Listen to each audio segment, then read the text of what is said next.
नमोस्तु हे गुरुवर, नमोस्तु हे गुरुवर, नमोस्तु। और आइए शंका समाधान का कार्यक्रम गुरुवार के आशीर्वाद से हम और आप प्रारंभ कर रहे हैं।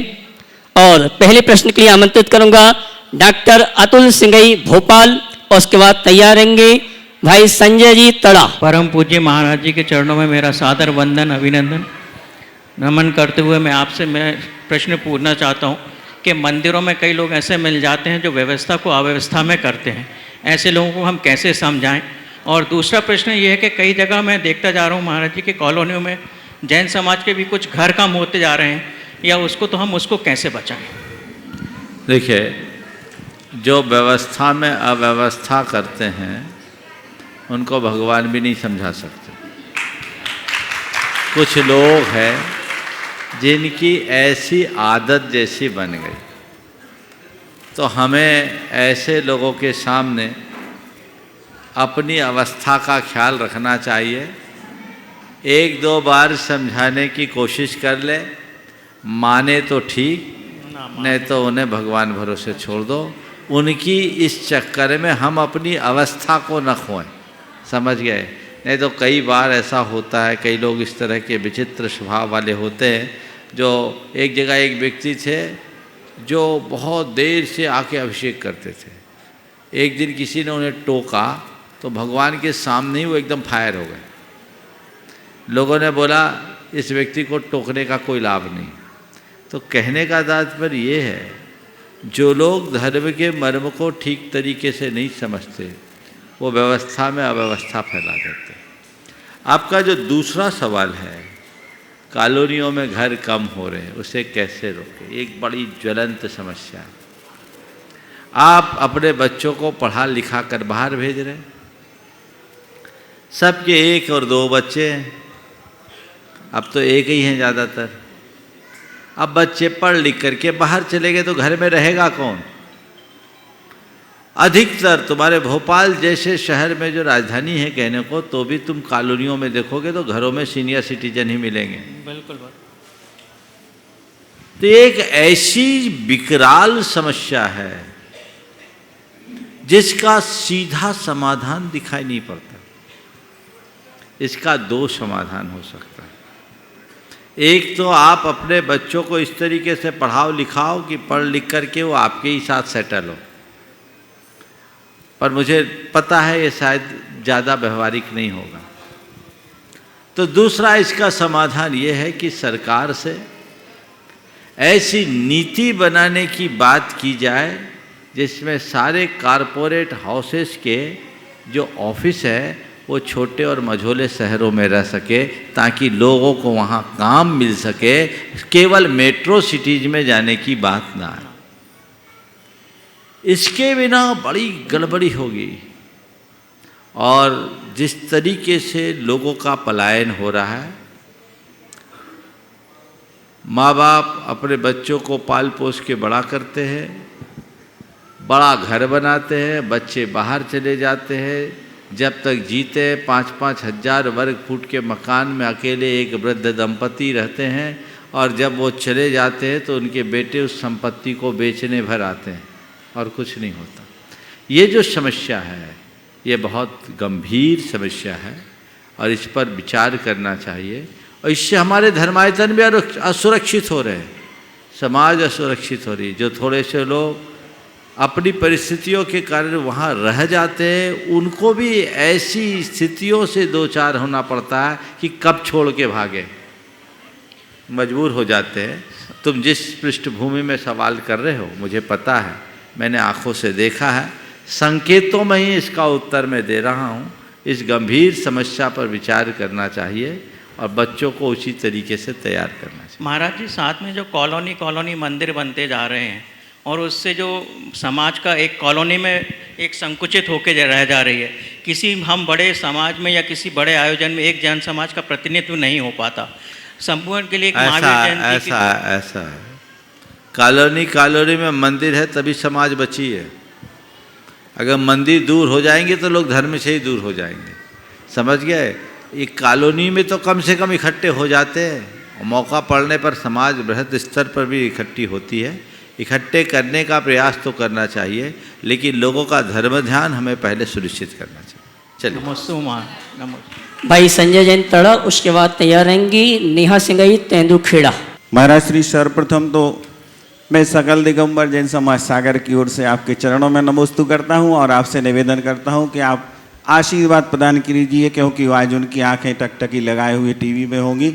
आप उन्हें दोनों हाथों से आशीर्वाद प्रदान करें। मेरी एक जिज्ञासा महाराज श्री सम्मेद शेखर जी के चरण चिन्हों को लेकर के है कि जब तीर्थंकरों की अवगाहना के अनुरूप महाराज श्री जब अपन चरण वंदना करते हैं तो अवगाहना के अनुरूप ना तो वो पर्वत दिखता है और न चरण चिन्ह दिखते हैं। महाराज जी कृपया ये जिज्ञासा बहुत से लोगों के मन में देखो, है। पहले तो मैं तुम्हारे माध्यम से सागर नहीं सबको आशीर्वाद दे देता हूँ। नमोस्तु। ठीक है। अब रहा सवाल कि भगवान के अवगाहना के अनुरूप चरण नहीं है और पर्वत भी नहीं है, तो भगवान के अवगाहना के अनुरूप तुम्हारा कद भी कहाँ है? अच्छा है कि वैसा नहीं है। अगर वैसा होता तो इसी पहाड़ को चढ़ने में पस्त होते हो। 12 योजन का ये पर्वत अपने मूल स्वरूप में होता तो तुम्हारा क्या हाल होता? क्योंकि हम अगर 500 धनुष की अवगाहना लेते हैं, अजितनाथ भगवान की 450 धनुष की अवगाहना थी। 450 धनुष यानी 1800 आपके हाथ, 1800 हाथ यानी 2700 फुट केवल अजितनाथ भगवान की अवगाहना थी। और आज पर्वत की ऊंचाई समुद्र तल से 4480 फीट है। तो 2700 फुट के अजितनाथ भगवान तो यहाँ नीचे तलहटी में खड़े होते हैं ना, तो उनका सिर टकराता। ये पर्वत 12 योजन का था। ये अवशिष्ट पहाड़ है, दिनों दिन इसका क्षरण हुआ है। वर्तमान ये जो चरण बने हैं ये बहुत प्राचीन नहीं है, लगभग 200 वर्ष पुराने हैं, 200-225 साल पुराने हैं। पर हमारी श्रद्धा के केंद्र है, वहाँ चरण अंकित किए हैं।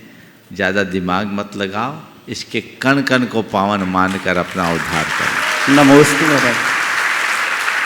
अगला नेहा सिंगई तेंदुखेड़ा, उसके बाद तैयार रहेंगे गणेतन ट्रस्टी एस के जैन साहब गुना। महाराज श्री, मैं थोड़ा ही एक क्षमा चाहता हूँ। मेरा परिवार महाराज जी ये पूरा गुनाह है, तो पूरे गुनाह के लोग आपसे आशीर्वाद चाहते हैं। सब लोग खड़े होकर आशीर्वाद लीजिए। महाराज जी, ये सभी लोग 1200 किलोमीटर से आपके चरणों विजय ओ एस के जैन साहब, एक मिनट हाँ कर। महाराज श्री, एक मिनट, सभी हाथ जोड़ लें अच्छे से। महाराज श्री, नमोस्तु नमोस्तु नमोस्तु। महाराज जी नमोस्तु। हाँ बोलो। महाराज श्री, हाँ हम लोग अज्ञानी हैं, आप हमारे गुरु हैं। आपके चरणों में आके हमारी वैसी सारी शंकाएं समाप्त हो जाती हैं। और हम महाराज जी केवल उतना ही ज्ञान रखना चाहते हैं कि हमें इतनी समझ बनी रहे कि जो गुरु आज्ञा हमको हो उसका आंख मूंझकर हम अक्षरता पालन कर सकें। ऐसा हम आपसे आशीर्वाद चाहते हैं। इसके अलावा महाराज जी, हम हमेशा गुरु चरणों से जुड़े रहें, बस यही आशीर्वाद हम चाहते हैं। इसके अलावा महाराज जी, बहुत ज़्यादा ज्ञान की हमें जरूरत भी नहीं है। महाराज बहुत बढ़िया, नमोस्तु महाराज जी, इसी को नमोस्तु। संभाल के रखो। बहुत सुंदर। चलो नेहा सिंगई तेंदुखेड़ा। महाराज श्री के चरणों में सादर नमोस्तु नमोस्तु नमोस्तु। माता जी की तरफ से भी नमोस्तु बोला है महाराज जी ने। पिताजी और मम्मी और सागर समाज की ओर से नमोस्तु नमोस्तु नमोस्तु महाराज जी। महाराज श्री, आज के समय में पैसा तो आदमी खूब कमा रहा है और खूब दान कर रहा है, मगर शांति नहीं है, अशांति में है आदमी। ये इसका क्या कारण है महाराज? देखिए, बहुत अच्छा सवाल है। पैसा भी कमा रहा है, दान भी कर रहा है, धार्मिकता भी बढ़ रही है, पर शांति नहीं। इसकी मूल वजह को समझना चाहिए कि हम लोग धार्मिक तो बन रहे हैं पर आध्यात्मिक नहीं। जब तक हमारी सोच में अध्यात्म प्रतिष्ठित नहीं होगा तब तक शांति नहीं। शांति हमारे मन में है, वो कोरे कर्म कांडों से नहीं आएगी। कर्म कांडों से, धार्मिक क्रियाओं से थोड़ा बहुत पुण्य आएगा, लेकिन जब हमारी चेतना में अध्यात्म जागेगा तो हमारे भीतर एक रूपांतरण होगा, एक बड़ा ट्रांसफॉर्मेशन होगा। जो हमें जीवन के सब प्रकार के उतार चढ़ाव में ठहराव बनाए रखने की सामर्थ्य देगा, जो हमें अपने आवेग संवेगों को नियंत्रित करने का मार्ग देगा, जो हमें सुख दुख में स्थिरता रखने का आधार देगा, जो हमें हर स्थिति में प्रसन्न होकर जीने का संबल देगा, वो अध्यात्म है। तो वो जीवन में आना चाहिए। तुम्हारे अंदर है नहीं, तो मैं सबसे ये कहना चाहूँगा, आप अगर धर्म का सच्चा लाभ लेना चाहते हैं या जीवन का असली मजा लेना चाहते हैं,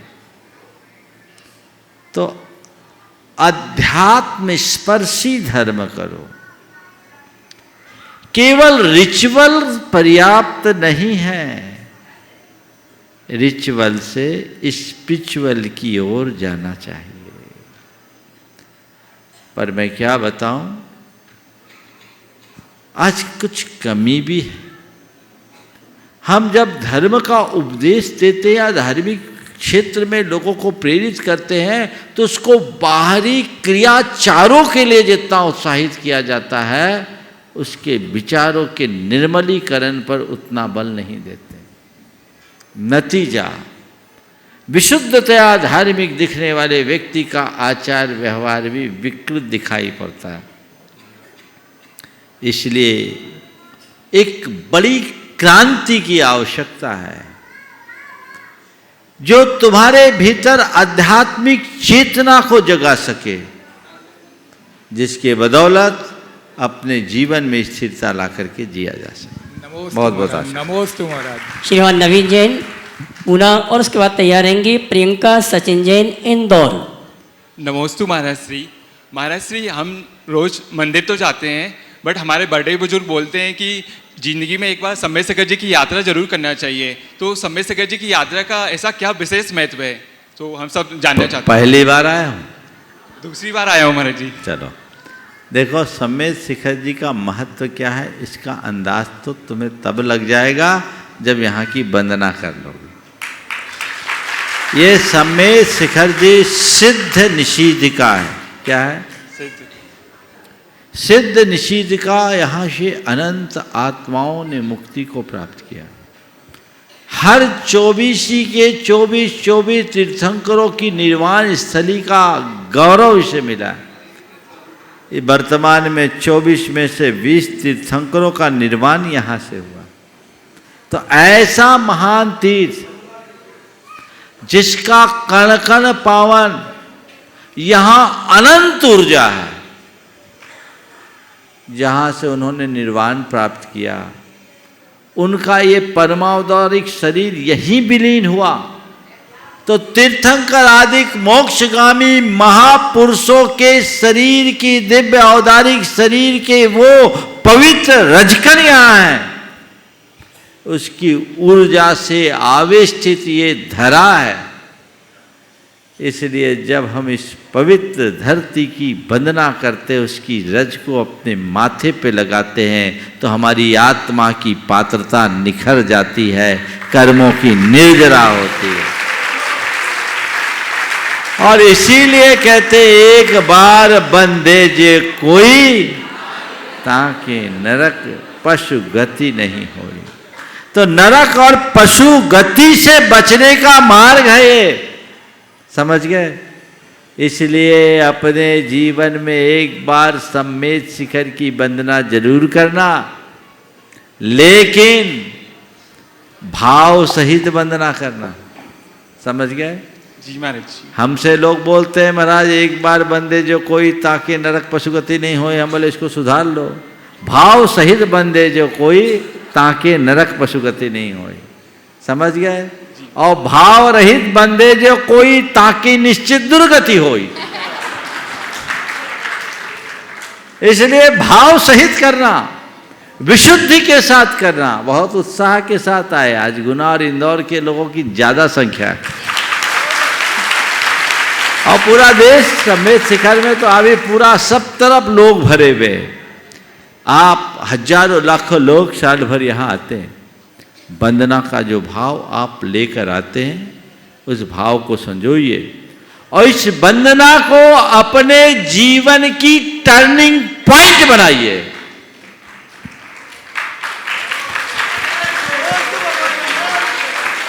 बहुत बड़ी साध लेकर आप लोग शिखर जी आते हैं, तो मैं कहता हूं जितनी बड़ी साध लेकर आए हो उससे बड़ा पुण्य लेकर जाओ। और वो पुण्य कैसे जाएगा? जब तुम्हारी अध्यात्म की चेतना विकसित होगी। शिखर जी की वंदना करो और अपने आप को मोड़ो, दृष्टि में बदलाव लाओ। हम उन तीर्थंकरों की निर्वाण भूमि की वंदना कर रहे हैं जिन्होंने राजपाट, वैभव, सत्ता, संपत्ति, भोग, विलास सबका परित्याग किया। अब बताओ हमारा आदर्श क्या है, धन या धर्म? क्या है? योग या भोग?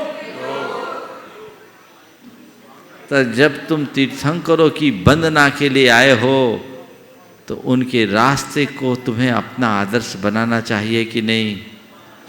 हाँ? बस एक सोच लेकर जाओ कि मैं यहाँ आया हूँ तो भर कर जाऊँगा। और परोक्ष फल तो तुम लोग बहुत लेते हो, 4 प्रत्यक्ष फल लेकर जाना। 4 प्रत्यक्ष फल। पहला, धर्म श्रद्धा में वृद्धि। शिखर जी में आने से पहले मेरी जैसी धार्मिक रुचि थी, यहां से जाने के बाद मेरी रुचि और बढ़नी चाहिए। दूसरी बात, अपने अहम भाव का विनाश, अपने अंदर के अहंकार को समाप्त करो। विनम्रता अंदर आए तब तीर्थाटन का सच्चा लाभ है। तीसरी बात, बुराइयों का परित्याग। शिखर जी में जाओ ना, ऊपर अर्घ चढ़ाना, तो जितनी बुराई है सब भगवान के चरणों में लगा देना। भगवान अब मैं शुद्ध होकर के जा रहा हूं, निर्मल बन करके जा रहा हूं। बुराइयों को त्यागो। और चौथी बात, नए लक्ष्य का संकल्प। तुम्हारा एक ही संकल्प होना चाहिए कि इस भाव में अब मुझे भटकना नहीं, अपना कल्याण करना है। ये चारों बातें यदि आपने साकार कर ली तो तय मानना बेड़ा पार। नमोस्तु महाराज। प्रियंका सचिन जैन इंदौर और एक प्रश्न के लिए तैयार रहेंगे श्रीमती नीता भाभी, श्रीमती रानू कुमारी प्राची जैन मंडला। नमोस्तु गुरुदेव। नमोस्तु गुरुदेव। आज हमारे इंदौर से बहुत सारे लोग यहाँ पर आपके समक्ष आए हुए। मैं चाहती हूँ सब लोग खड़े होकर आपको नमोस्तु कहें और आप उनको अपना आशीर्वाद दीजिए ताकि हम लोग कल वंदना बहुत अच्छे भावों से कर सकें। गुरुदेव, आज इस कलयुगी दुनिया में अपने दुख से तो दुखी हैं ही, पर दूसरे के सुख को देखकर ज़्यादा दुखी हैं। पर इसका विपरीत होना चाहिए कि दूसरे के दुख में सदैव साथ देना चाहिए और दूसरे के सुख में साथ दें चाहे ना दें। मैं ऐसे लोगों के लिए आपका मार्गदर्शन चाहती हूँ। बहुत अच्छी बात कही है कि लोग दूसरों के दुख में दुखी कम है, सुख में दुखी ज़्यादा है, जबकि होना उल्टा चाहिए। इसकी एक वजह है, दूसरों के दुख में लोग दुखी ना होकर दूसरों के सुख में दुखी इसलिए होते हैं क्योंकि लोगों को दूसरों का सुख अपने से ज़्यादा दिखता है। जब हमें दूसरों का सुख अपने से ज़्यादा दिखता है तो जलन होने लगती है, और जलन होने लगती है तो हम दुखी होने लगते हैं। काश हम अपने अंदर की ईर्ष्या की भावना को समाप्त कर दें, प्रेम को अपने हृदय में स्थान दे दें, तो हम दूसरों के दुख में दुखी होंगे और सुख में सुखी होंगे। कदाचित दुख में दुखी हो या ना हो, दूसरों के सुख में सुखी जरूर होंगे। जब तक अंदर प्रेम और आत्मीयता का विकास नहीं होता, तब तक जीवन में ये रास्ते प्रशस्त नहीं होते। श्रीमती रीता भाभी, श्रीमती रानू प्राची जैन मंडला, उसके बाद तैयार रहेंगी प्रतिभा स्त्री रामटेक चंद्रगिरी और जबलपुर की बहनें स्वाति, अंजलि और विनीता। नमोस्तु नमोस्तु नमोस्तु, दोनों गुरुवर के चरणों में त्रिबार नमोस्तु। महर्षि, जानवर को धन की इच्छा नहीं होती, लेकिन यही इच्छा इंसान को जानवर बना देती है, ऐसा क्यों? ऐसा इसलिए कि जानवर के पास केवल पेट है, पेटी नहीं है।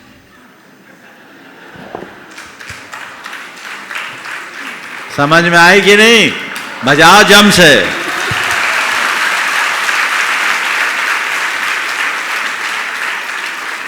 काश इंसान के पास केवल पेट होता तो इंसान के रूप में देवता बन जाता,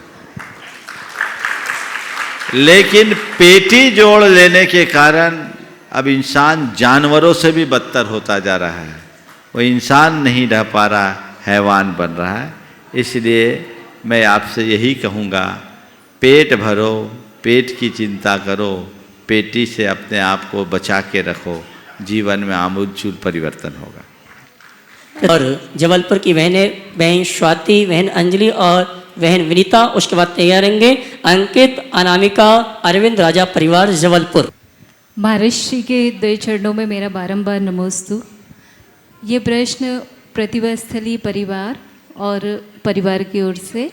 महाराज जी, आज के ज़माने में सभी लोग आधुनिकता की ओर बढ़ रहे हैं, जिसमें हमारे जैन समाज में सबसे ज़्यादा परिवर्तन हो रहा है और महिला वर्ग का जो परिधान है वो तेज़ी से परिवर्तित हो रहा है। वो हमारे समाज के लिए कितना लाभदायक है, इसके लिए मार्गदर्शन दीजिएगा महाराज जी।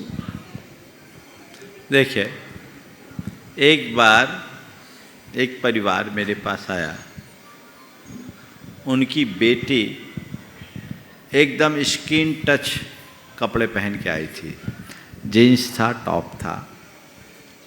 दिल्ली से वो मास कम्युनिकेशन में ग्रेजुएशन कर रही थी। उनके पिताजी ने कहा, महाराज इससे कहिए कि कपड़े थोड़ा ढंग के पहने। पिता ने कहा, महाराज जी इससे कहिए कि कपड़े थोड़ा ढंग के पहने। उस लड़की ने जवाब दिया, महाराज महाभारत युग से अच्छे हैं। ये सवाल बहुत गंभीर है, पर मैंने उससे फिर कहा कि महाभारत युग और आज के युग में बड़ा अंतर है। सवाल केवल एक है कि हम तन को ढांकने के लिए कपड़ा पहनते हैं या तन को दिखाने के लिए।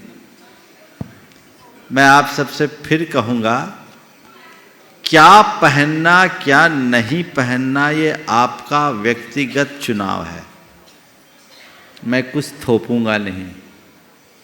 लेकिन ये सवाल अपने आप से जरूर पूछो कि हम कपड़ा पहनते क्यों हैं, तन ढांकने के लिए या तन दिखाने के लिए?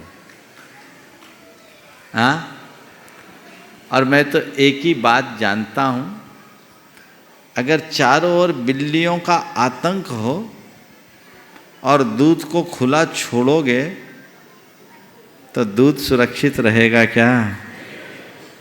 रहेगा क्या? तो हम क्या करते हैं, जहाँ बिल्लियाँ हैं वहाँ दूध को सीके पे टाँग के रखते हैं ताकि वो बिल्ली के अप्रोच से दूर रहे, पहुँच ही ना हो। बस जहाँ चारों तरफ पथ भ्रष्ट लोगों की भरमार है, वहाँ आपको चाहिए कि आप अपनी शालीनता का आवरण ओढ़ कर रखें ताकि सुरक्षित रहे। वो शालीनता होनी चाहिए, मर्यादाएं हमारी होनी चाहिए। पहनावे में बदलाव हो गया और बहुत तेजी से 1-2 सालों में तो मैं देख रहा हूँ 80% साड़ियाँ तो गोल हो गई और 2-4 साल और निकलेंगे तो 100%। हालांकि मैं तो महिलाओं को इस बात का धन्यवाद दूंगा कि कम से कम इतने वर्षों तक साड़ियाँ अभी तक बचा के तो रखी, पुरुषों की धोतियाँ तो बहुत पहले गायब हो गए। बिगड़े तो ये भी है, तो छाया तो तुम्हारी है। पर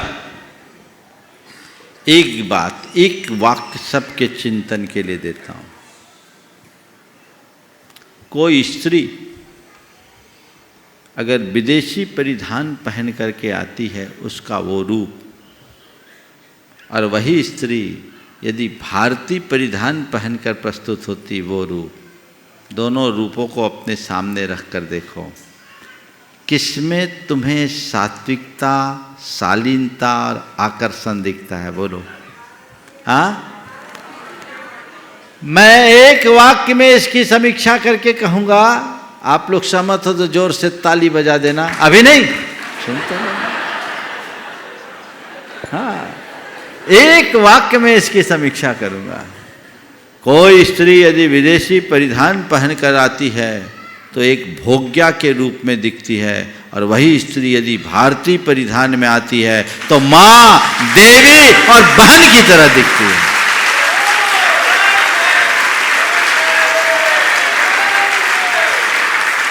उसमें मां का रूप निखरता, उसमें देवी का रूप निखरता है। तो ये अब आपको तय करना है कि आपकी गरिमा किसमें है। अंधानुकरण कतई उचित नहीं है। अभी ज़्यादा बोलूँगा तो सब लोग नाराज हो जाएंगे, पूरा शंका समाधान इसी सवाल में समर्पित हो जाएगा। लेकिन ये विदेशी चाल है जिन्होंने हमारी भाषा, भूषा, भोजन और भेषज सबको लील लिया। भाषा को बदल दिया, भोजन को बदल दिया, भूषा को बदल दिया, भेषज औषधि को बदल दिया, तो भावना भी बिगड़ गई। आप थोड़ा देखिए, जब आप लोग साड़ी पहनती थी, जो पहनती हैं, एक ही साड़ी घर के कई सदस्यों के काम में आ जाती थी। अब सूट तो सबका अलग अलग ही चाहिए। ये व्यापारियों की कुनीति है अपना माल बेचने के लिए, समझिए। ये एक बड़ा परिवर्तन है। चलिए, आपने छेड़ा है, अच्छा है। अभी भी लोग, मैं एक बात बोलता हूँ, मेरे पास अमेरिका से एक बहन आई, 2004 की बात कर रहा हूँ, 18 साल पहले, युवा थी, और वहाँ राजनीति के क्षेत्र में भी वो अपना अच्छी पैठ रखती थी, प्रोफेसर थी पेशे से। मैंने पूछा यहाँ और वहाँ में क्या अंतर? बोला, महाराज जी वहाँ हम लोग विशुद्ध भारतीय। मैंने पूछा वहाँ के युवा लोग क्या सोचते? बोले जैसा यहाँ के लोग आज से 50 बरस पहले सोचते थे। बात को समझिए, बहुत गहराई की बात कर रहा हूँ। मैंने पूछा वहाँ के युवा लोग क्या सोचते? बोले जैसे यहाँ के लोग आज से 50 बरस पहले सोचते थे। बोले महाराज हम लोग वहाँ विशुद्ध भारतीय बन गए। हम भले 15 दिन या महीना में एक बार मंदिर जाएंगे, लेकिन हम जब भी मंदिर जाएंगे साड़ी पहन कर जाएंगे, सिर पर पल्ला लेकर जाएंगे, खुले बालों से नहीं जाएंगे। आज भी हम लोग बड़ों के पैर छूते, उनको आदर देते, सम्मान देते हैं, और इससे हमें गौरव होता है कि हमारी सांस्कृतिक पहचान है। वो उसको अपना कर गौरवान्वित हो रहे हो और तुम उसको मिटा करके गौरवान्वित हो रहे हो। देखो क्या होगा। ये सब रसातल में जा रहा है। आपने जो सवाल किया जैन समाज का, ये जैन समाज का नहीं, सर्व समाज का अंतर है। चूँकि आप जैनियों के बीच ज़्यादा रहती, सो जैनियों का दिखाई पड़ता, पर बात तो इतनी है कि पूरे कुएं में ही भांग पड़ी है, कोई नहीं बचा, सब निपट गए। ये एक बदलाव है, बहुत तेजी का बदलाव। पर मैं इतना कहता हूँ, पहराव में परिवर्तन से ज़्यादा चिंता नहीं। ध्यान से सुनना, पहराव के परिवर्तन से उतना खतरा नहीं। खतरा तो तब है जब परवाह बदल जाते हैं। परवाह खत्म हो गया, अब मर्यादा ही खत्म, लज्जा और संकोच भी लोग त्यागने लगे, अब किसी को किसी की कोई परवाह ही नहीं। दुष्यंत कुमार की 2 पंक्तियां सुना करके मैं इसको पूरा करूंगा। जिस्म परवाहों में ढक जाते थे पहरावों में, जिस्म परवाहों में ढक जाते थे पहरावों में, जिस्म नंगी नजर आने लगी, ये तो हद है। बस आपको देखना है, आगे चलिए।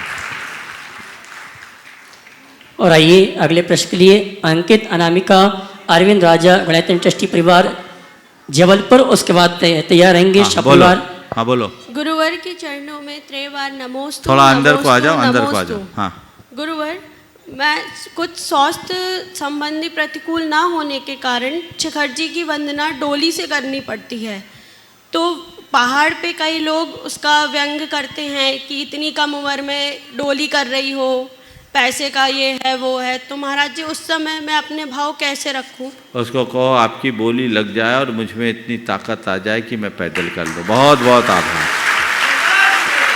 पर एक बात मैं आप सबसे कहूँगा, पैदल वंदना करने का भाव सबको रखना चाहिए, रखना ही चाहिए। पर यदि कोई व्यक्ति किसी वजह से डोली से जा रहा है तो उस पर किसी प्रकार का व्यंग नहीं करो, उसकी परिस्थिति को तो देखो कि वो किस परिस्थिति में जा रहा है। वो व्यक्ति डोली से जा रहा है यह कहकर कोसने की जगह ये सोचो कि कम से कम वंदना तो कर रहा है। शिखर जी आ रहा है, कुल्लू मनाली तो नहीं जा रहा है। सोच सकारात्मक बनाइए, नकारात्मकता से अपने आप को बचाइए, तभी हम अपने जीवन का पथ प्रशस्त कर सकेंगे। हाँ गुणतंत्र ट्रस्टी सपरिवार आशीर्वाद की अपेक्षा और प्रश्न के साथ सौरभ जैन बनारस, उसके बाद तैयार रहेंगे राकेश सिंघई इंदौर चेतक परिवार। सर्वप्रथम गुरुदेव को चरण में मेरे परिवार व बनारस समाज की तरफ से सादर नमोस्तु। बोलो बोलो। महाराज जी, एक मैसेज है, जो लोग मन में उतरते हैं उन्हें संभाल के रखिए, और जो लोग मन से उतरते हैं उनसे संभल के रहिए। महाराज जी, इसमें आपका मार्गदर्शन चाहते हैं। बहुत अच्छी बात। जो मन में उतरते हैं उन्हें संभाल कर रखिए, और जो मन से उतर जाए उन्हें संभाल कर रखिए। मैं आपसे इस वाक्य को संशोधित करके कहूँगा कि इतना संभल के जिए कि सब मन में उतर जाए, कोई मन से ना उतर पाए। समझ गया? फिर से बोलूं, इतना संभल कर जिए कि सब मन में उतर जाए, तुम सबके मन में उतर जाओ, कोई तुम्हारे मन से ना उतरे और तुम किसी के मन से ना उतरो, जीवन धन्य हो जाए। नमस्ते। चेतक परिवार इंदौर अपने सभी साथियों के साथ राकेश सिंघई जी, और उसके बाद तैयार रहेंगे अभिजीत गोयल गुना।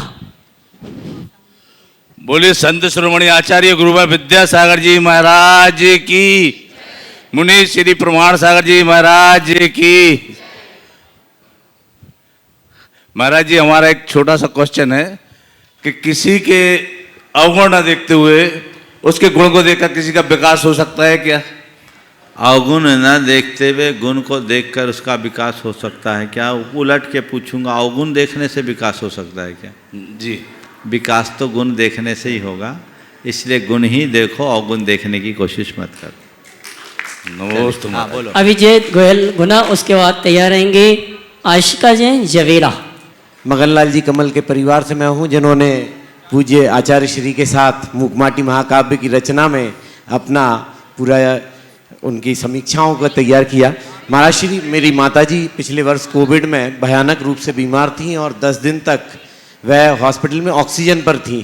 मेरी शंका नहीं है बल्कि समाधान के माध्यम से और आज इस मंच के माध्यम से भावना योग की बात बता रहा हूँ। उन्होंने भावना योग 10 दिन तक हॉस्पिटल में किया और वे आपके आशीर्वाद से स्वस्थ होकर लौट कर आए। उससे बड़ी बात, मेरे बेटे के 2 बार हाथ में फ्रैक्चर हुआ, इसको भावना योग उन्होंने लगातार करवाया और बहुत विकराल परिस्थितियों में दोनों बार फ्रैक्चर हुआ।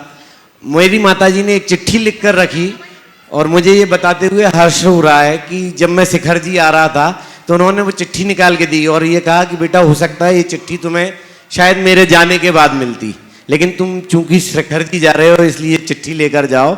जब मैंने चिट्ठी पढ़ी महाराज जी तो मैं खुद अंदर से अश्रुधारित हो गया। उन्होंने उसमें लिखा था कि जो अंगूठी मैंने पहन रखी थी हॉस्पिटल में वह और एक राशि, ये दोनों चीज़ें किसी भी प्रकार गुणायतन तक पहुंचा दी जाएं। महाराज श्री राशि या अंगूठी की बात बड़ी नहीं है, बात भावना योग की है, बात आपके इस भावना योग के माध्यम से हमारे परिवार में आई स्वास्थ्य और सुख शांति की है। बारंबार नमोस्तु महाराज श्री, बारंबार नमोस्तु। बहुत सुंदर। आशिका जैन जवेरा, उसके बाद तैयार होंगे डॉक्टर मोनू जैन अशोक नगर। देखिए, भावना योग के संदर्भ में मैं आपसे कहूँगा, अक्सर लोग अपना अनुभव बताते हैं, कई लोग मंच पे मौका पा जाते हैं, कोई नहीं पाते। ये एक ऐसा अभिनव प्रयोग है जो आपकी शारीरिक, मानसिक और चैतसिक समस्याओं का समाधान दे सकती है। इसका आप नियमित प्रयोग कीजिए और जीवन के लिए एक अच्छा आधार दे सकते हैं। बोलिए। महाराज श्री अनेकांत विद्या पाठशाला जबीरा की तरफ से नमोस्तु नमोस्तु नमोस्तु। महाराज जी, आज की युवा पीढ़ी ज़्यादातर साइंस सब्जेक्ट से होती है और उसको साइंस पर ही ज़्यादा विश्वास होता है और उनका मानना होता है कि दही, जैसे कि दही है, दही में भी बैक्टीरिया होते हैं और दही का निर्माण बैक्टीरिया से ही होता है, फिर भी लोग उसे यूज करते हैं। तो महाराज जी, सबका धर्म के प्रति आस्था खत्म होती जा रही है, तो ऐसा क्या किया जाए कि आज की युवा पीढ़ी का धर्म के प्रति विश्वास बढ़ता जाए? उनसे बोलो, साइंस ये भी कहता है कि बैक्टीरिया दो तरह के होते हैं, प्लांट टाइप और एनिमल टाइप। होते हैं कि नहीं होते? होते हैं। तो दही जो हम लोग सही विधि से बनाते हैं, बिना जामन वाला 24 घंटे का दही, उसमें प्लांट टाइप बैक्टीरिया आ जाते हैं, समझ गए, जिन्हें हम ना खा सकते हैं ना पचा सकते हैं, तो उसमें हिंसा नहीं होती, वो सूक्ष्म जीव होते हैं। और जो एनिमल टाइप बैक्टीरिया है वो हिंसा वाला है, तो हमें उसे उसका सेवन ना करके हमारी जो जैन विधि का दही है उसका प्रयोग करना चाहिए। जैसे कि महाराज श्री लाइट है, लाइट में भी बहुत से जीवों की हिंसा होती है, लेकिन लोग फिर भी उसका अधिक से अधिक यूज करते हैं। तो देखिए, ऐसा है, हिंसा के भी अलग अलग स्तर है। आप बोल रही हैं इसमें भी हिंसा है, सांस ले रही है उसमें भी हिंसा है, चल रही है उसमें भी हिंसा है, लेकिन एक हिंसा के लिए हिंसा है और एक आपके दूसरे कार्य में हिंसा है, इनमें अंतर है ना। इस प्रयोजन को देखकर चलो। महाराज श्री जबीरा, महाराज श्री बस आगे। डॉक्टर मोनू जैन अशोक नगर, अपनी शंका का समाधान प्राप्त करें। उसके पूर्व मैं आमंत्रित करूंगा जिन्होंने गुणायतन का अवलोकन करते हुए परम पूज्य मुनिवर से आशीर्वाद प्राप्त किया और गुणायतन ट्रस्टी बनने का सौभाग्य प्राप्त किया, मैं सम्मान से आमंत्रित करूंगा जयपुर निवासी चंद्रा देवी, रचिता, रवि, संचय, नव्या जैन जयपुर। वे आएंगे, परम पूज्य मुनिवर के श्री चरणों में नमन करते हुए गुरु वंदना का सौभाग्य प्राप्त करेंगे और उनके सम्मान के लिए मैं आमंत्रित करूंगा गुणायतन के कोषाध्यक्ष श्रीमान NN साहब। मोनू जी बोलिए। नमोस्तु महाराज जी, नमोस्तु नमोस्तु। महाराज जी, हमारे जीवन में कुछ अच्छी घटनाएं घटती हैं, कुछ बुरी घटनाएं घटती हैं। अच्छी घटनाओं का तो श्रेय अपन स्वयं ले लेते हैं, जो बुरी घटनाएं घटती हैं अपने साथ या कोई अन्य व्यक्तियों के साथ, उनका श्रेय अपन भगवान को दे देते हैं। अरे भगवान ने इसका बुरा किया, ऐसा क्यों होता है महाराज? ये हमारी प्रवृत्ति है, हम श्रेय खुद लेते हैं और पाप भगवान को सौंपते हैं। हे भगवान, मैंने आपका क्या बिगाड़ा था, कौन से जन्म का लिया? भगवान इसी को देखकर हंसते हैं, कहते बेटा पाप मुझे और श्रेय तुझे, ये ठीक बात नहीं है। यदि पाप मुझे तो श्रेय भी मुझे, समझ गए? ये हमारे मन की कमजोरी है, दुर्बलता है, जिसे हमें दूर करना चाहिए। चलिए अगला। जब तक श्रीमती चंदा देवी हमारे बीच आ रही हैं, अगले प्रश्न की आमंत्रित करूंगा सोनल नीलेश जैन पारोला, उसके बाद तैयार रहेंगे अभिषेक जैन ग्वालियर। दोनों मुनिराजों के चरणों में मेरा, मेरे परिवार और पारोला जैन समाज का त्रिवार नमोस्तु नमोस्तु नमोस्तु। महाराज जी, मेरी शंका ये है कि भामंडल, प्रभामंडल और आभामंडल ये तीनों एक ही है क्या? और इसका भामंडल का स्वरूप क्या है? देखिए, भामंडल, भा का अर्थ होता है ज्योति, प्रकाश, उसके मंडल यानी वर्तुन को भामंडल कहते हैं। प्रभामंडल अगर शब्दों के अर्थ से देखो तो वो भी वैसे ही हैं, और आभामंडल कहें तो शब्द शास्त्र की दृष्टि से ये तीनों एक है, समझ गए? ऑकल्ट साइंस के अनुरूप इस पर काफ़ी काम हुआ है और ये मनुष्य के शरीर से निकलने वाला एक वर्तुलाकार वलय होता है। हर मनुष्य, हर प्राणी यहाँ तक कि हर वस्तु का अपना एक आभा मंडल होता है।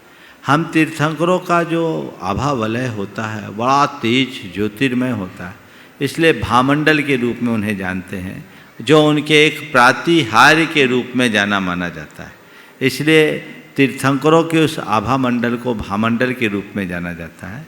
लेकिन सामान हम आप सबका एक प्रभामंडल होता है, जिसे लोग ओरा भी कह देते हैं, वो उसी अर्थ। हाँ, अभिषेक जैन ग्वालियर, अभिषेक जैन ग्वालियर। उसके बाद तैयार रहेंगे सुरेंद्र सुरेखा गांधी पुणे। अपनी शंका का समाधान प्राप्त करें। उसके पूर्व में चंदा देवी परिवार को आमंत्रित करूंगा, जो जयपुर निवासी हैं। गुणायतन से जुड़ने का स्वभाव प्राप्ति है। गुणायतन ट्रस्टी के रूप में जोरदार ताली बजाकर इनका सम्मान करें। और इनके सम्मान के लिए मैं आमंत्रित करूंगा हमारे गुणायतन ट्रस्ट परिवार के कोषाध्यक्ष श्रीमान एनएल जैन साहब और गुणायतन ट्रस्टी चेतक परिवार राकेश सिंघई इंदौर, ये दोनों आएंगे। और हमारी गुणायतन ट्रस्टी जयपुर निवासी चंदा देवी, रचिता, रवि, संचय, नव्या जैन का सम्मान का कार्यक्रम संपन्न करेंगे। अगले प्रश्न के तैयार रहेंगे अभिषेक जैन ग्वालियर और उसके बाद सुरेंद्र सुरेखा गांधी पुणे।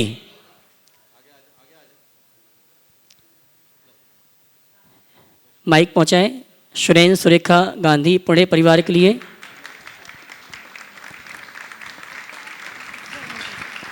प्रश्न पूछना है, प्रश्न पूछना है। सुरेंद्र सुरेखा गांधी पुणे और अनिल सराफ गुना। नमोस्तु महाराज जी। आज मेरी शंका तो कुछ भी नहीं है, लेकिन कोरोना के काल में मेरी बेटी को बहुत ही टेंशन हुआ था। उसके लिए मैंने ऊर्जा प्रवाह भावना योग करवाया। मेरे पति ने और हमने उसको बहुत ही मार्गदर्शन किया। अब आज वो बहुत अच्छी तरह से ठीक है। हम आप रोज़ प्रवचन सुनते हैं, शंका समाधान सुनते हैं और उसी से हमारे जीवन में बहुत ही परिवर्तन आ गया। इसीलिए आपको मैं कैसा आभार व्यक्त करूं, ये मुझे शब्द ही नहीं है। नमस्ते महाराज जी। अगला नाम, बहुत बहुत आशीर्वाद। अनिल शराब गुना। उसके बाद हार्दिक शाह गांधीनगर। एक मिनट, गांधी जी बोलो, बोलो जल्दी से, सवाल बोलना और कुछ नहीं। हाँ, नमस्ते नमस्ते महाराज जी। मेरा प्रश्न अभी शंका है उसमें ही है। आज अपना समाज इंटरकास्ट में बहुत फैशन मान रहा है, इंटरकास्ट में फैशन मान रहा है। अपनी बेटी, अपने बहू जो इंटरकास्ट आती है, वो बहू के हाथ से अभिषेक या आहार हो सकता है क्या? देखो, ये बड़ी विचित्र समस्या है। आती है उनसे हो सकता है क्या, ये बात का सवाल है। ये ऐसा हो नहीं, उसका रास्ता पहले दे, समझ गए। और मैं एक वाक्य कहूँगा, बहिष्कार नहीं, संस्कार को महत्व दो। हम संस्कारों को बचाएं, संस्कारों को बढ़ाएं, तभी हम अपने धर्म को बचा सकेंगे, समझ गए। चलिए, नमस्ते नमस्ते। हाँ, नाम बोलो। नमस्ते महाराज जी। नाम बता देना। अनिल सराफ गुना से महाराज। और उसके बाद तैयार रहेंगे, चलिए बोलिए, हार्दिक शाह गांधीनगर। महाराज जी, हमारी जिज्ञासा पूर्व की तरह है कि हम अपने बच्चों को जब उनका पढ़ाते लिखाते हैं तो ये मन में भावना रहती है कि ये उच्च शिक्षित हो जाएं और अपनी जीविका अच्छी तरह से कमा कर अपना परिवार चलाएं। महाराज जी, हमारी जिज्ञासा ये है कि वो धर्म के साथ अपना जीविकोपार्जन कैसे करें। देखिए, ये सिस्टम बहुत भयावह है। आने वाले समय में इसके परिणाम बहुत भयानक होंगे। ओम ओम ओम शांति। ज़्यादातर लोग अपने बच्चों को पढ़ाने लिखाने में उच्च शिक्षा की तरफ भेज रहे हैं और उनकी मानसिकता नौकरी की ओर। नौकरी की इस मानसिकता का एक नकारात्मक पहलू ये है, उसका एक नकारात्मक पहलू ये है कि बच्चे घर के जमे जमाए व्यापार को छोड़ देते हैं। आज तो तुम्हें नौकरी मिल रही है, जा रहे हो, व्यवसाय तुम्हारा छूट रहा है। मुझे लगता है आने वाले दिनों में नौकरी मिलना भी मुश्किल हो जाएगा, व्यवसाय तो तुम्हारे हाथ से चला जाएगा। दुनिया की कुछ चंद कंपनियों के अधीन सबको रहना पड़ेगा। और जिस तरह से ऑटोमेशन बढ़ रहा है, तो मुझे लगता है कि अब धीरे धीरे नौकरियों के भी लाले पड़ने लगेंगे। इसलिए इन सब चीज़ों पर बहुत गंभीरता से विचार करना चाहिए। अपने कौशल का विकास करना चाहिए, जो हमारे भारत की अर्थव्यवस्था का प्राचीन आधार था। आज लोग पढ़ लिख रहे, उच्च शिक्षा पा रहे हैं और पटवारी की नौकरी के लिए पीएचडी होल्डर आवेदन कर रहा है। ये कितनी हास्यास्पद बात है। इससे इन पर बहुत गंभीरता से विचारना चाहिए। चलिए, हार्दिक शाहिद गांधीनगर, उसके बाद तैयार रहेंगे ऋषभ जैन मेरठ। नमोस्तु महाराज जी। नमोस्तु महाराज जी।